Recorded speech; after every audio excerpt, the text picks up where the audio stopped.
Hi, and welcome to the market alert for Monday, the 7th of March 2022. So overnight, oil hits 13-year high, $138 or $139.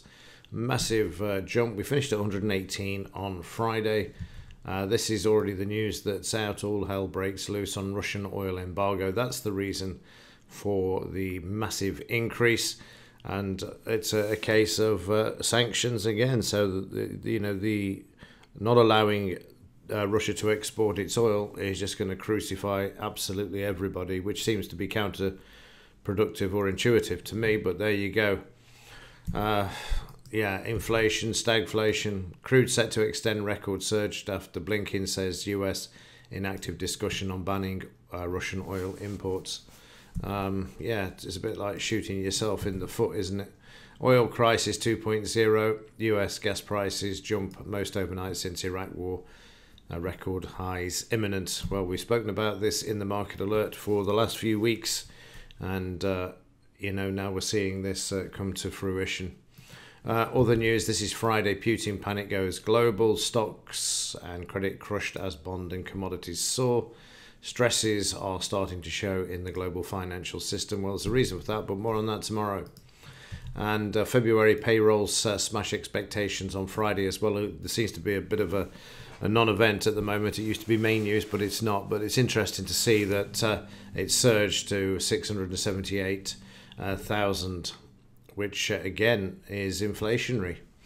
No news today, but this week we're back to inflation. CPI on Wednesday. This is at 1:30 p.m. Forecast at 0.8. Well, it's actually 8%. We'll wait and see what happens when it's released.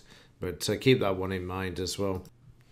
And finally, there will be some more trade examples added today. I've got another 3 for you, and a summary of the week's trading as well, of the 5-minute chart. So check those out later. They're not there at the time of recording. They'll be there by 10 o'clock or mid-morning today as well. But there'll be plenty to watch besides these videos. Like I say, there's 2 silver and one of showing the profits made on the week for the German DAX as well. No individual ones this week because I had a touch of man flu last week and didn't have the energy that it takes to actually trade, capture, edit, voiceover, etc. So I just did a quick summary of the week on Saturday morning, which will appear here in the next few hours. Okay, let's have a look, see what's going on. So back in the Dow, what I'm amazed by here is how strong the Dow is, all things considered. I mean, it's still stuck in this sideways range. It's not breaking the lows compared to the DAX when we look at that in a moment, which is tanking to the downside. And we can see we've even got some support here. So despite the fact that the market's actually moved 300 points down on the overnight, which we can see here, it's amazing how strong it is. And it's also holding at Friday's low at the moment as well, despite the fact that it's overbought at the moment. It may be a different tune when the market kicks off at 7 a.m. on the futures and the overnight traders come in and things start to get worse. We may see the market actually break to the downside. Well, it's got to take these fibs out to move to the downside. That's for sure. So watch these levels. The market currently holding these in the Dow, looking very strong, considering there, as there's a lot of talk about World War III, which only time will tell. But the fact that the war's going on, the increase in prices and everything else, I mean, God, this is being held. Doesn't make any sense, does it? But there you go. And when you look at the weekly chart, there's hardly any movement compared to, if you look at the monthly chart, COVID, there's your COVID there, and then we're back all the way, and we're barely moved. 62% retracement from this low projected up back to here. So 5-bar moving average holding the monthly chart as well. So nothing really, no great shakes in the Dow compared to the German DAX, which we'll have a look at now. This is the daily chart, completely different picture, isn't it? You can see the market moving sharply lower, also overnight. But again, let's go to the weekly chart. You'll see that on Friday, and this is one of the examples that I put in on Friday's video for you in the live trading section how I used the 200 MA as a target price in the weekly chart. I actually traded a 5-minute chart in combination with a weekly chart down to the 200 MA to take a few quid out of the market, which you'll see in that video. So 78% is the next downside target, and 89. And if you look at the monthly chart, you can see we have a lot bigger, or far bigger, retracement there. This is again is the COVID pandemic, and you can see that we're pulling back a lot faster in the DAX, and obviously for the reason that it's tied into Europe and it's on the doorstep of where the conflict is taking place. Plus the Eurozone is a financial basket case as well, which again I'll show you tomorrow. So let's have a look down into the smaller time frames. The 30-minute chart, you can see prices having moved lower below Friday's low, so we're already below this level, so we're free to move lower because we'll start looking at this 78% in the daily chart, sorry, in the weekly chart there. So the 30-minute already lower, it's already got back to being overbought as well. So watch the S2 level. Now I'm just going to squeeze the chart up a bit. Watch this level down here, S3, if the market does move to the downside. I'm sure there's going to be an attempt to get back to the low first. If prices fail there, then we'll go back and have a look at this level here, S3. When we get to S3, the market should find some support, but that's quite a distance away. But given the volatility that we've seen of late, and certainly on Friday, so from here down to here, we're looking at another 500 points, which is possible. Never say never at the moment with what's going on. Anything is possible, isn't it? The normal life that we had 2 years ago, that ended on the 23rd of March with the lockdowns, never to be seen again at the moment, despite the COVID restrictions being removed. It's not about that. It's never been about that. They used that. Klaus Schwab said from the World Economic Forum, we must seize the opportunity, and they did. They brought in all sorts of draconian measures, etc., etc.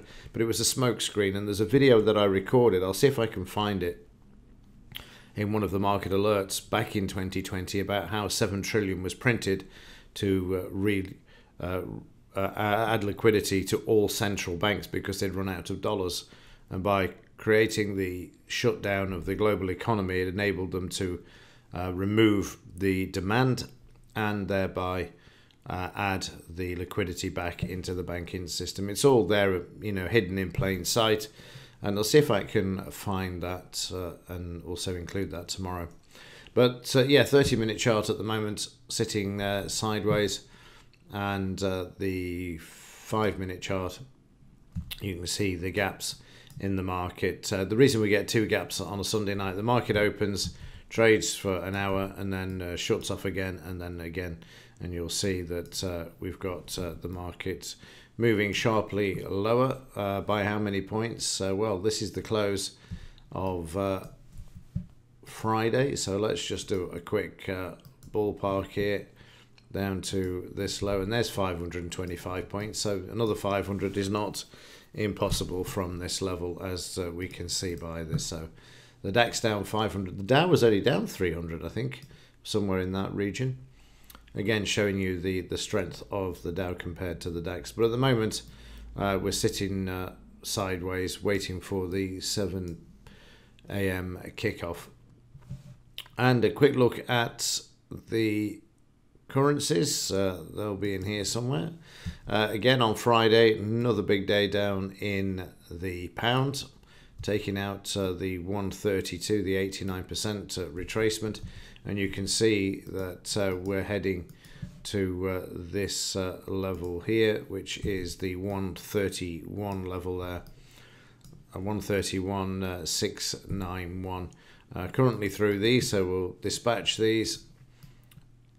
And there we can see exactly where we are. Now it's interesting, again, that how quickly the pound is being devalued. We'll look at the dollar in just a moment. In the 30-minute chart for Friday, again, you can see that we were overbought. We've got previous day's close. The 200 bars above the 50, 50 above the 20, and then once the 5 closed back below the 20 and prices closed through, it then went short on Friday, and we've got a bit of a retracement here just below and sitting at Friday's low as well, ready for a bit of a bounce back there if it can pull one off. But at the moment we're already seeing that this market is overbought at this time. In the yen, same thing, the market taking out the 152 level where we are fib wise. Let's just have a look. And you can see there 78% retracement. So watch this level. That's an important level at the moment. The market seems to have found some support overnight there. And in the 30-minute yen, again, you can see that we were oversold,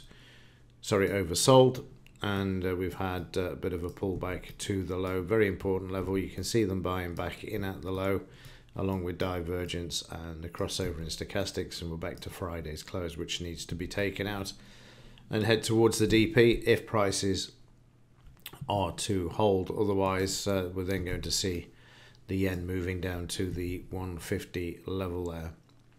Right, quick look at the metals. A very interesting picture here.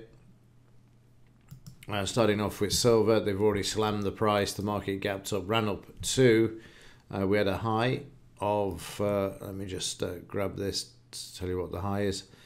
We had a high of 26.20, but the market's already been tamped down, as Ross Benham, the head of the CTFC, letting the cat out of the bag in February of last year, saying that we have the tools to tamp down the price.